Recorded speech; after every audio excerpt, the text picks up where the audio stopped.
In the 17th century, Port Royal emerged as the Caribbean's most notorious pirate haven. Strategically located in Jamaica, it became a bustling hub for trade, piracy, and smuggling.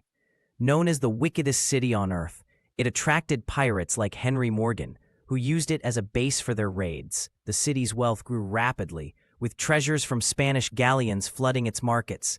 However, its prosperity was built on lawlessness, greed, and exploitation. Port Royal was a city without rules, where pirates and outlaws thrived. Taverns were filled with drunken brawls, gambling dens operated openly, and stolen goods were traded freely.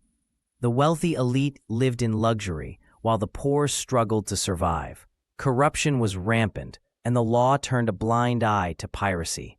This lawlessness made Port Royal both a paradise for pirates and a nightmare for the innocent. In June 1692, strange signs began to appear in Port Royal. The ground cracked, animals behaved erratically, and locals reported unsettling dreams. Some consulted fortune tellers, who warned of impending doom. Despite these ominous signs, the city's residents ignored the warnings, believing their prosperous lives would continue. Little did they know, nature was about to unleash its fury.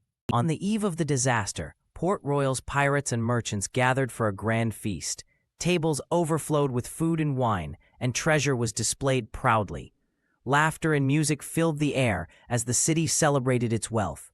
Unaware of the impending catastrophe, they indulged in their decadent lifestyles, ignoring the warnings of nature. On June 7, 1692, a massive earthquake struck Port Royal. The ground shook violently, collapsing buildings and burying people alive. The city's foundations, built on unstable sand, crumbled instantly. Panic ensued as screams filled the air, and the once thriving city was reduced to rubble in moments. The earthquake was just the beginning of the disaster. Minutes after the earthquake, a massive tsunami engulfed Port Royal. Waves as high as 40 feet crashed over the city, sweeping away buildings, ships, and people. The harbor was destroyed, and the streets turned into rivers of debris. Survivors clung to wreckage, but many were dragged into the sea. The tsunami completed the city's devastation, leaving it in ruins. By the end of the disaster, 2/3 of Port Royal had sunk into the Caribbean Sea. The once thriving city now lay underwater, its buildings and treasures buried beneath the waves. The survivors were left to mourn the loss of their homes and loved ones. Port Royal's golden age had ended abruptly, leaving only ruins and memories. The few survivors of the disaster faced a harsh reality. They were left with nothing but the clothes on their backs, grieving for lost loved ones and treasures. Many fled to nearby towns, while others tried to rebuild their lives. The disaster marked the end of Port Royal's era of piracy and lawlessness, but the survivors' stories would live on.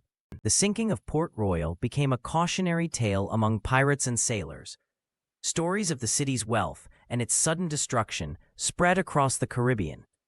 Some believed it was divine punishment for the city's sins, while others saw it as a reminder of nature's power. The legend of Port Royal would inspire fear and fascination for generations. Today, the ruins of Port Royal lie beneath the sea, a treasure trove of history waiting to be explored. Divers have discovered artifacts, buildings, and even human remains, shedding light on the city's past. The secrets of Port Royal continue to captivate historians and adventurers, offering glimpses into a lost world of piracy and lawlessness.